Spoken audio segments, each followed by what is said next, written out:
It's a Saturday morning, and I was just starting to prepare my list of desired outcomes for the day, and I suddenly realized that every Saturday for a while now, that I've always had a slot. Every Saturday, I've had a slot where I allocated to my dance practice. I have a very lovely dance partner, and every Saturday we meet up and we practice for about an hour to an hour and a half, just doing dance routines. Um, and I realized that today was the first Saturday I was going to be spending without her, because she's decided to relocate herself, her beautiful self, to South America. To go, she's gone to South America. And so I was writing my list of goals and what I had to do today, or my outcomes rather, of what I need to do today. And every weekend, we always used to have this almost agreement that we would learn two or three new dance routines and new dance styles, and we would practice what we had learned the previous week and what we had practiced the previous month. So it's always been one of the highlights of my weekends, where we get to rehearse and practice and dance to great Cuban music, and just move around and play around. And we started this, and think about this, we started this some time back, where we would record our practice session so we can watch back and laugh and giggle, but also so we could actually improve ourselves. So today was the first Saturday, or is the first Saturday, when I'm without a dance partner. I feel a bit naked. It feels a bit weird and strange. You can't dance Cuban music, you can't dance Cuban son or Cuban casino or Cuban salsa on your own. Well, you can, but it's not fun doing it on your own. And because a man has to lead and dance with a lady, you do need something to dance with.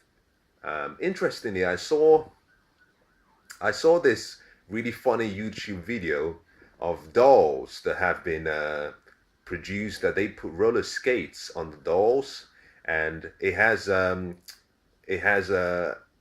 normal arms and legs, and people can use it to practice. I think I'm going to get one of those until I find myself a dance partner, because I can't have a weekend that goes by without practicing. I have to practice every weekend, so that when I dance during the week, or when I go out social dancing, which I try to do at least once a week, I look good. I look good. A man within the Cuban Latin dance, the man has to lead, and the quality of the dance with a partner really depends on how well the man leads. It's really interesting. When I started dancing, I used to be very nervous, because I had to remember all the steps and I had to remember all the counts. And a lady can perceive how great a dancer a man is based on how relaxed he is. And I used to have this really serious look on my face. I still do, but I used to have this really serious look on my face, because in my head, I had a number of things going on. One was I had to remember the count. If you're not a dancer, if you're not into either Latin dance, this might not really come across, as you might think, what is he saying? But we count differently. We have the different way that we count the moves, and how so it's like 1, 2, 3, 5, 6, 7, depending on what style you're dancing. 1, 2, 3, 5, 6, 7, and you move rhythmically based on the count. So the quality of the dance, and a lady dances well if the man leads her well. And if the man doesn't lead well, then both partners don't dance well. So I try to dance with my dance partner, so I actually look good, and so I actually learn, and we've been improving ourselves. What I felt sad about when writing my goals was the void. And this is the point here. The quality of your life will depend on the quality of the relationships you have. 80% of your happiness will come from your friends and the relationships you surround yourself with.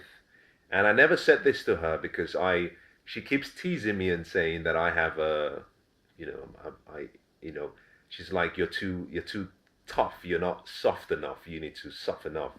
But I never really said to her as much as I should have. I never made her aware of the importance that she played in my life, because a lot of my happiness came from the dance practice. Just being free, flowing with the music, not having anyone being critical about how you're dancing or who you are, having the freedom to make mistakes, having the someone with you to correct your mistakes and look out for you, is something that you can't put a price on. If you've seen the film 300, I love the film 300. There's a statement in the film that I thought was really powerful, where King Leonidas said, well, you cannot, someone had come up to the king and said, I want to fight with the army. I want to fight for you. I want to be part of your 300. And he asked this little dwarf to raise his shield. But the dwarf couldn't raise his shield because he had a physical handicapped. And the king said, well, you can't fight for us because we protect each other based on our shield. Now, we fight next to each other. So your shield doesn't protect you alone, it protects the person next to you. And I think that is how I felt, or what I feel with dancing and having a great partner. And that is that you are allowed to be vulnerable. You're allowed to be vulnerable. And the area of you that is not covered is somewhat protected by your dance partner. She can guide you, he can guide you on what you need to improve.